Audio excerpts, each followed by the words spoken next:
wrist rolls, you're rolling your wrist in one direction and then you roll it in another direction. You're keeping your forearms together and trying to create some sort of base to roll around. And one direction will be easier than the other, but just play with it, and in time you will get more proficient in it. Good. All right, so you're going to do 10 repetitions in one way, 10 repetitions in another direction, and you're going to do approximately 3 rounds of those ones.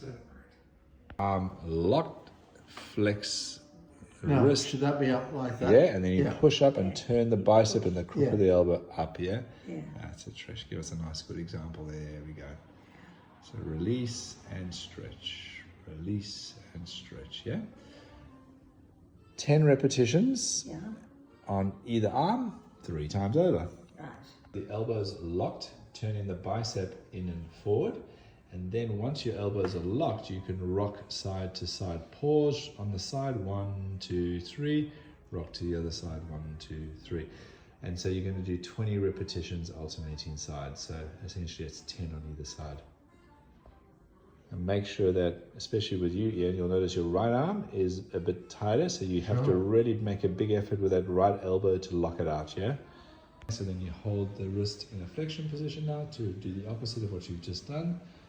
And you lock your elbow, press your bicep up and forward, and hold that position for 30 seconds on each hand. Hands facing upward, you pick one palm up, so peel one palm up, and then peel the other palm up.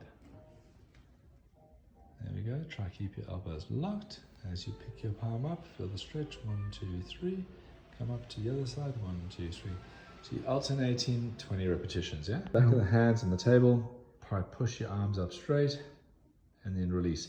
You can always put your hands, back of the hands on a little cushion. No harm in giving yourself a bit of padding on the back of your arms, hands too, because that's quite intense on the muscles around the back of the hand, because there's not much padding on the back of your hands, yeah? No. And then from And there... that feels better. Yeah, there you go. Daddy, you have a cushion, I'll get you. It feels good, yeah, with the cushion. Yes. There we go. It definitely feels better. So back of the hand flat on the cushion, yeah, good. And then try to get your wrist. So you see there you're able to put a little bit more pressure in. So let it stretch out to the side and then lift it all the way up. Good. There you go. Now what am I lifting? So you see when you, here we go. Now that you can lock it, now that you can lock your elbow, you see that? You're gonna go like that. Lock it out. Good. That's it. Good. Other hand, same thing. Lift up, make a fist. Same time.